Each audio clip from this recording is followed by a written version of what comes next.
Good evening, everyone, and welcome to the North East Non-League Show, sponsored by DJ Private Hire, Gateway Accountancy Services Limited, Elite Goalkeeper Academy, Motivate, Danny Lair Plumbing and Heating, and now the Football Pink. Tonight is episode 94, and it's our Thornaby special with guest the Gaffer Dino Brown and the Director of Football, Andy Campbell. Lads, thank you very much for coming on the show tonight. No worries, mate. No problem. Thanks for having us. Excellent. So lots to go through about the club on the field and off the field. Start with yourself, Dino. I know we spoke before the West End game down to Hubby, won that game 2-0.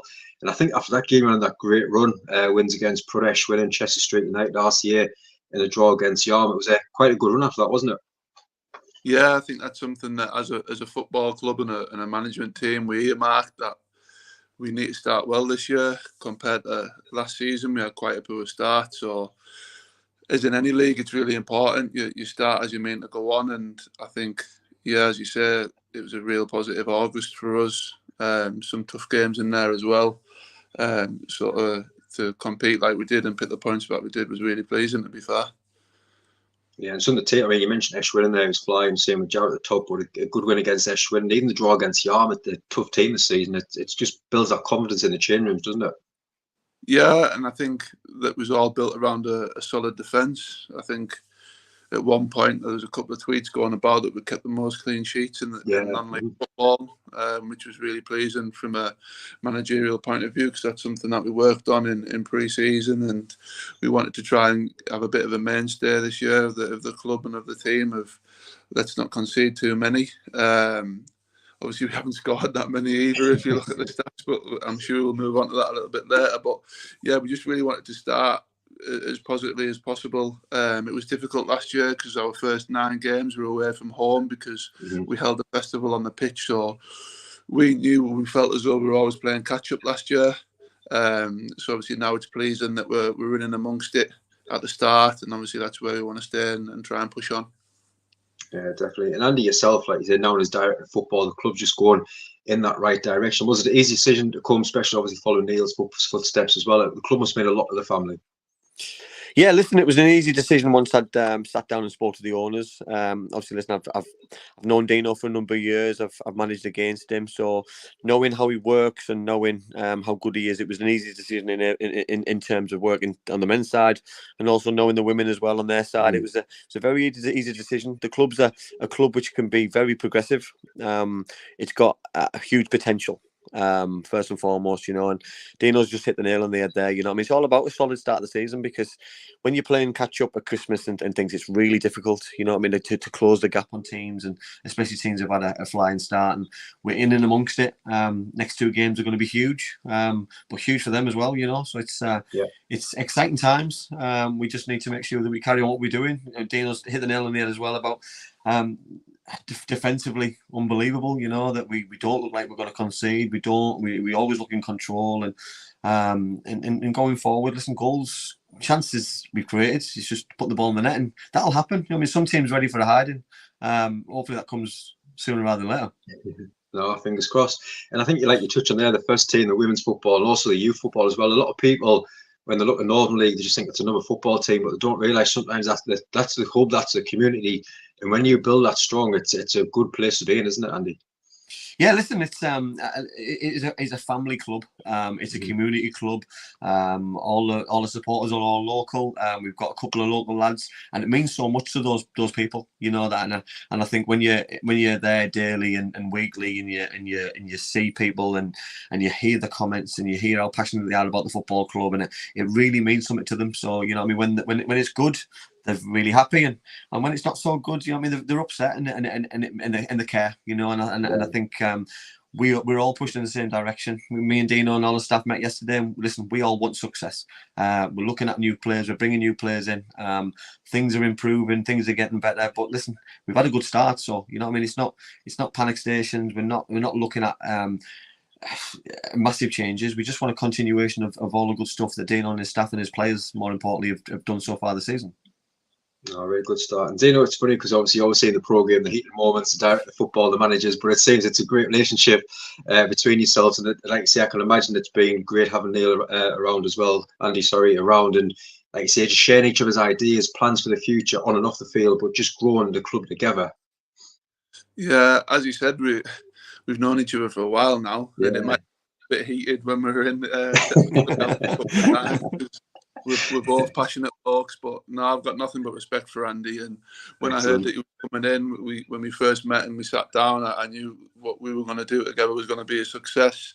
Along with my management team, Carl Boyce and Danny Mack, the physio, and Brassy, the kit man, we're really happy to welcome on board Andy and get him involved with what we're on about. And we're both singing from the same hymn sheet, which is brilliant. And nothing better for me than to have somebody who backs you in the football club from the football side of things, and that little link between myself and the board and the CEO Ali and John, it's a real help for me, because I'm sure a lot of the managers out there have the stress of having to deal with the board and the committee and everything like that. So for me to have that little bit of a link is really, really positive, and it's been a great start. And I know we've got some great ideas between us, and I'm just looking forward to for them to come to the fore. And it's, as you said already, it's an exciting time for the football club, and it just gives myself that little bit of pressure as well, which is always good. I think if you're not working under some form of pressure, I don't think you perform to your best ability. So I know Andy's always got a keen eye on what I'm doing and who we're trying to sign, etc., etc. So it's just good to have that somebody in the football club who you can speak to and confide in sometimes when you need it. I can imagine, Dino, as well, the players obviously seeing the relationship between you, and obviously players that might be possibly looking to bring in can see what they're trying to build now. I think that'll help players coming in, but also players that say like this is a great club moving forward. It's an easy sell for me. The club's in a fantastic place, and it's only going to get better. And then when I can pass them on to speak to Andy and he says the same things as me, it's just that double-edged sword. A lot of managers about, and he'll sell sand to the Arabs, as they say. But I just try and be as honest as they come. And Andy wouldn't be at the football club, and neither would I if we didn't believe that something special was going to happen. So when I can speak to footballers and tell them about what the plans are for the football club, as I say, it just makes my job as a manager easier than what it should be. No, excellent. And how's it going so far, Andy? A few months in, lots of jobs to do. Yeah, listen, it's probably been a lot more work than I was probably told at the beginning, but nothing that I wasn't ready for, nothing that that I wasn't expecting. You know, I think the football looks after itself. You know, in pre-season is always a difficult time, because I think it's very false. You know, that you look at results, or fans look at results, and it's for one thing and one thing only, is to get players fit. But you know what I mean, for men and the women's side, and we had some good performances, some good results in the pre-season, and then we played the first game of the season. We didn't have a fantastic result and performance, but since that game, I think it's probably the best thing what's happened was in the season, getting beat by Chester Street at home, because I think since then it's been quite a wake-up call for everybody, and an understanding that we're ready for it, you know, because listen, you're not going to go on a full 46 league games without losing games and without having a bump in the road, and we speak very, very clearly about Rome wasn't built in a day. You know, this is a progression. It's not saying that we're going to get promoted this year. It's not saying that we're going to do this and going to do that. We've got our ambitions over the long term. We've got our plans and ambitions this season, and our main ambition is to better what we did last season. And so far, we're on track to do that, and that will continue, I believe, because we're just content and happy with the squad we've got. We always want to improve, and that isn't to replace players. That's to make players better themselves and go on to that another level. Because listen, if players improve and get to a better level, then everyone's a winner. They become better. They potentially earn more money because they look for a new contract, or they go elsewhere. And it's football's competitive, you know. And we just want the best for everybody, and more importantly, the best for our football club, and that's where we want to be. Yeah, I mean, off the field as well, Andy. I love going on all the social media pages and stuff, and it's always kept up to date. Loads of pictures going in, interviews with yourselves as well, and anything kind of big in the pipeline off the field that we can expect soon over the next few months. Yeah, listen, we've got things coming out. We've got brand new kit on its way. Hopefully, won't be long. We've got loads of exciting big sponsorships happening. One about the ground in particular, which could be massive, bringing a lot of money into the football club. But it just shows that the football club is going to be self-sustainable, and well looked after. You know what I mean. It's at its high, well documented problems, and You know what I mean? It's all about not giving airtime sometimes to those kind of issues. You know, it's about what we can do moving forward and how we can make the club better. And I can't thank Dino and the two women enough for carrying on their jobs and their roles, because listen, it would have been easier for everyone just to walk away and go to a different club and do that. But you know what? They're stuck by the football club. They've made it a much better place, a much happier place. The relationship we've all got together as a football club, from CEOs to the board to the committee, to managers and coaches and supporters and players. The club's in a really good place currently, and that will only get better. You know what I mean? And that's not me giving false promises to people. I mean, we're trying to build foundation up, and more junior teams, which will give us a clear pathway, both boys and girls, because currently we haven't got any boys teams at all within our football club. So you know what I mean, this isn't a job which happens overnight. You know what I mean, this is a long term plan, and but we're all pushing in the right direction, and it will come to fruition. We just the most important things right now though are the men's team and the women's team. Yeah, no, 100%. I mean, Dino, touching back the men's team as well. I mean, sitting in that top 10 at the moment, is that the aim to kind of stay there and just see how high and push on, just keep the games ticking over? Yeah, just be competitive. I mean, I think have we played 12 games or 11 games already? It's crazy, isn't it?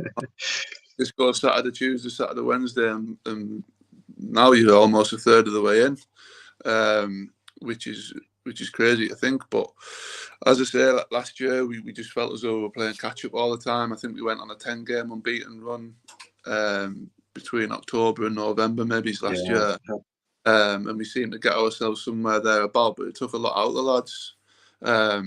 We found it difficult to train because our match days were on a Wednesday night. So and now the midweeks have stopped. We're able to train now, which is really good. Or they're stopping the midweekers.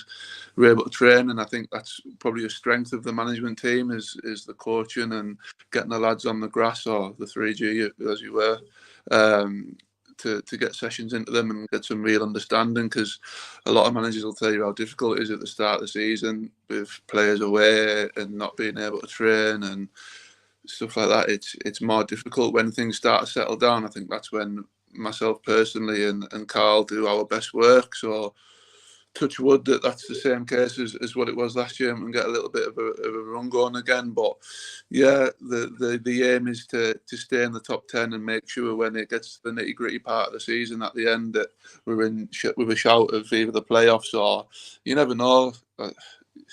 The league's a crazy league. If you some of the results last night, some of them Saturday, everyone beats everybody, and it's normally, well, it's the most consistent team, obviously, that comes out on top. Sometimes not the best one. So we just want to be in with a shout, and the later it gets, and you're still in with a shout, the better it is, obviously. So looking forward to it. Yeah, I can imagine as players as well. I know I was talking to a few managing players this week, and they've kind of said they're looking forward to the midweek of stopping just to try to get back to training, get some new ideas, new routines, stuff. Because when you just play matches game after game, you just kind of lose that, like learning new things, developing, or like working on corners, working on set pieces. And I think players, it's nice to come back to training field and learn new things, isn't it? Yeah, and I know it's frustrating for particularly some of our lads who haven't been able to show us what they're all about. Yeah, exactly. Who have found themselves on the bench or have been away and give their spot up. I think I'm a massive advocate for training the way that you play. And if lads are outstanding in training, I don't mind giving them the shout on a Saturday, whether we've won or not. And yeah, obviously as a manager, you might see something that you want to try and adapt, but it's really hard to do it if the next thing you see in the lads is another game. So it's just important for us that we feel as though we know where we're strong and we want to build on that. And we've also identified some things that we can certainly improve on. And the best way to do that's on the training pitch. So really looking forward. We trained last night for 2 hours, our first training session since pre-season. We had the lads for 2 hours and it was a really good session. A couple of new faces, a couple of people who want to get in the team. It was really bright and it was really nice to see the lads competing and training well. And you mentioned the league as well, like how open it is. I know we had a few managers on before the season started, and it's just surprised. I know I was talking to Andy before the show, which I think it was last week, when we seen some of the score lines from teams beating teams that we never expect. It's well open this season, especially Division 2, isn't it? Yeah, it's such a hard division to get out of as well. With the format now, it's really, really difficult. And I'm not one for looking at league tables or looking for results. I just think we should look after each other and let everybody else crack on. But we were driving home on Saturday, and Boise was reading the scores out, and you just can't predict any. It's so unpredictable. I mean, we had a great result against Eshwin, and we scored 2 in extra time, and look what they've gone on to do. And it's fair play to them and them lads. They're a bunch of lads who've been together for a while, and you just look all the way down. There's never an easy game come. There's never an easy game, and you've got to be at your best every week, because you'll get found out if you're not, because it's such a tough league and so many talented players in it now, and managers and coaches who have gone away and got the C licenses are what they are now, or the B licenses. Everyone sort of know what they're doing and how to set teams up. It wasn't like that even when I first started, maybe 8, 9, 10 years ago. It wasn't like that. Yeah, but like I say, well open. I know we obviously from the West End, I think it was Benetton and Williamson Thornaby, and I wasn't there on Saturday, and I texted on to say, "Oh, it's a score against the Uni." I think we were 5-1 down after so many minutes. I was thinking, it's just unpredictable. You can beat the better class of the team that's going for the title, and all of a sudden you're getting beat 5-1. It is crazy. But I think as well, Andy, you're looking at the football pyramid now, and I think it's great for players and managers that want to progress and stuff. And you're now seeing teams making that move up, and players and find it quite easy. And it's really good to see as well. I mean, is there any talks of Thornaby kind of looking at future big plans ahead, if maybe going that way as well? Oh, listen, I think every football club's got dreams and ambitions. I mean, we're lucky around this area that we've got the likes of Stockton Town, you know what I mean, who was such a progressive football club who've gone up the right way from Wearside League all the way through, and look where they're punching now, which is fantastic, and long may that continue. I look at Borough Rangers, you know, that just local around the corner from us, who are doing good jobs. You know, like Dino's just said it there. It's all about looking after ourselves. It's all about getting out of this division. You know what I mean? And that's not a given. You know, it's going to take a huge momentous effort from everybody to make that happen. You know, if that's automatic, or that's for the playoffs, or if that's next season or the season after, we just need to make sure that when we do it, that we're ready for it and we can progress through. Because sometimes you go up at the wrong time. You know, and you go up and you come straight back down, and it can have a huge negative effect on the football club, because you lose all your squads. You know what I mean? The players want to win things, they want to be competitive, and it doesn't work out the way you want it to. And by the time you know it, a promotion can be a negative impact and have a huge impact on what you're trying to do. So it's the football club need to be ready, which I think it is. The staff need to be ready, which they are. You know, we just need to make sure now and drum into the players that they are good enough, they can handle the big games, the big pressures. What's going to come Saturday against Billingham again on Wednesday, and then by the time you know it, Christmas is going to come here. You've got a couple of big games even then everywhere, and then you regroup and go again. You know, because Dino said there about aspirations, about where you want to finish. You know, listen, for me, if you're just hanging around the playoffs, you know what I mean, it's about getting in there. It's not about finishing second and having the home games or whatever, how that may work itself out with the league towards the end of the season. It's about finishing the season strong and being competitive, and when you're in it, you're in it. And you know what I mean, it's about the big players stepping up in big occasions and big moments of games, and we've got some of those, you know. So I think it's how you handle the rest of the season. Oh, definitely, and very exciting, like you say, chatting about really good. I just want to say as well, everyone that's watching, thank you so much for watching so far. Any comments as well, get them in. And as we always say, we're trying to help Thornaby out tonight as well. Please get across to their Facebook, social media, Twitter. Please like, please follow, and help the club as much as you can as well. But Dana, getting on to September so far, win against Alnwick, loss against Belton. But obviously, next couple of games, Jarrah and Williamson Thornaby, two good sides, but two good tests really to kind of see where you're up against the season, isn't it? Yeah, there's always a part of the season where you think you've found your feet, and then you get a couple of games in a row that are really, really difficult.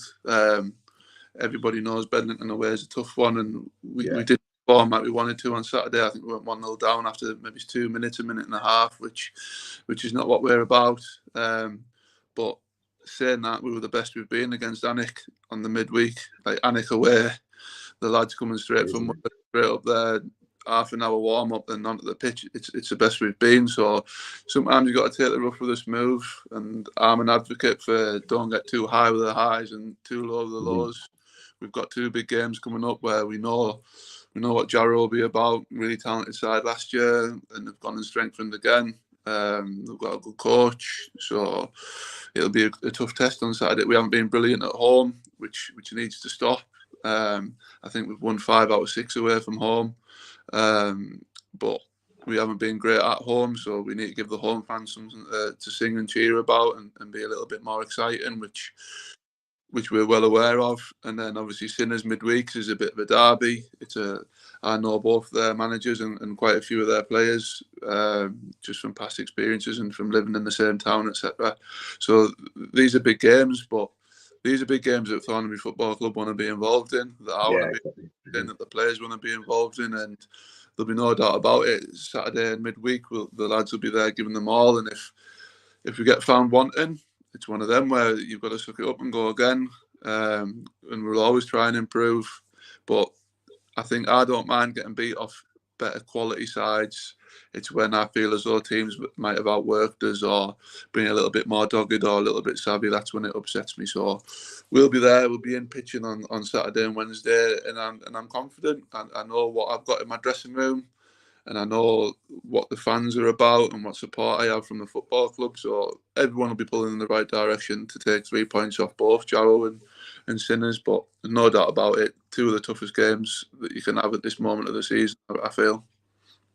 Yeah, it sounds mad as well talking about Christmas, but like you say, it is just around the corner. I mean, you get September out the way with, and touch wood, obviously we don't get the weather like we did last season, but you start getting them heavy pitches, the games coming thick and fast, the Boxing Day games, and I think it's always a set for a team when you come through that December time, going early January. If you're still around that place, you know that you've done well so far getting through that tough tell, because there's some tough games that come in thick and fast, isn't it, that time? Yeah, you just got to get there, but then when you're there, don't take it for granted. Like, you just got to keep going and just take every game as it comes. As I say, I don't want to use the old cliches all the time, but they're there for a reason. And particularly, as you say, Christmas, I think we play Darlington Town, which obviously I'm from Darlington, and a lot of my friends are involved there. So they're 2 big games personally for me, and I think we play them twice in a week. Maybe I think it's Boxing Day and then the 4th or something like that. So if you can just carry on, and we spoke last night, myself and Andy and the rest of the management team, and if you can pick up 2 points a game or on average, obviously, it'll get you there and thereabouts, which is tough to do. But you've just got to try and take periods of the season at a time and not look too far ahead. My thoughts, and I know Andy's thoughts, will be on Saturday, and we'll take care of Christmas when Christmas comes. Definitely. And Andrew, got to say, with the people at Thornaby obviously watching on, and they're watching the show back and stuff as well, and they've seen the news over the summer with obviously the ladies teams, but it's now back. It's a bright future. It's a good start for the first team and stuff like that as well. I mean, what would your message be for the people of Thornaby that hasn't been to a game, or kind of thinking, oh, might pop down this weekend and stuff like that? Come and give us a chance. Come and give us a chance. Come and see what it's all about. Come and back Dino. Come and back his players. Come and have a chat with me. I'll be open and honest and tell you what the plans are for the football club, and get that love back. Get the people back watching your local community, your local football club. Because listen, we need them. We need your support. Dino wants your support. We're all pushing in the same direction. And the more that we drum on about it, the more that we talk about it, and the more people see us and being honest and transparent. We're honest people. We want the best for the football club. We're not in it for our selfish own gain. We're here to make a difference, and we're here to give lots of people lots of opportunities and put smiles on faces. And I believe in the long run we'll get there. I'd like it in the short run, so with Dino. But listen, we've both been in this game long enough to understand that it's not as easy as that, because no one's got the goddamn right to have that success, and that won't mean that we won't give it a go. That won't mean that we won't put the work in and have the dedication and those dreams and plans. But one game at a time, you know what I mean? Jarrow are a good side. They're where they are in the league because they've been the best side. They've got the best players, obviously, then, because that's what the league tables don't lie, you know. So, but they're a team who got beat last weekend. So, you know what I mean? They're not unbeatable. They're not unbeatable. You know what I mean? We'll go in there with confidence because we've got a good side and we back ourselves. I back my manager. I back his staff. I back our football club, more importantly. And then once that game's finished on Saturday, win, lose or draw, we don't really enjoy it, because then we look again to Wednesday, and that's the joy of being in football, isn't it? You know that you don't enjoy your wins because you don't have time, because you got a midweeker, and then when you lose, it hurts even more because you know you've got to put yourself through it to go into the club to see people and put a brave smile on and see social media and things. And listen, you know what I mean. There's no two people who are more gutted to drive back from Bedlington than me and Dino and all this stuff. You know, so I want people to understand that when we do lose, it hurts, and when we do win, we don't think we're the best people since sliced bread. We plan again for Tuesday, Wednesday games or training and meetings, and nothing ever stops. Nothing ever stops. I can reassure and promise everybody that. And I just second the feeling around the club. I've been involved in the Northern League for quite a while now at some really good clubs as well. But when you come down to Thornaby, the community feel and the friendship that's given around the ground's brilliant. I work with young people, and I brought a young girl called SJ who had never really been to a football game before. Now she wants a season ticket at Thornaby because welcome, and just it's tough as a manager because when you lose, obviously you're the worst man in the ground and it's always your fault. But for me, I've made a lot of friends at Thornaby, and I just want the whole of the community to try and get behind us. I remember when it was our first season in the first division at Crook, and it was our first game of the season was Thornaby away. And I'd previously worked for Thornaby before that, so I knew a little bit about it. I think there was 420 people in, and there was music on, and the fans were buzzing and shouting, and it was just a wonderful place to be. And yeah, we haven't got those numbers through the gates at this moment in time. And when we get a little bit more successful on the pitch, I'm sure we will do. But as soon as you turn up, everyone's so friendly and just wants to help you out with whatever you want. And it's just a real nice place to be on a match day, really, when you're winning.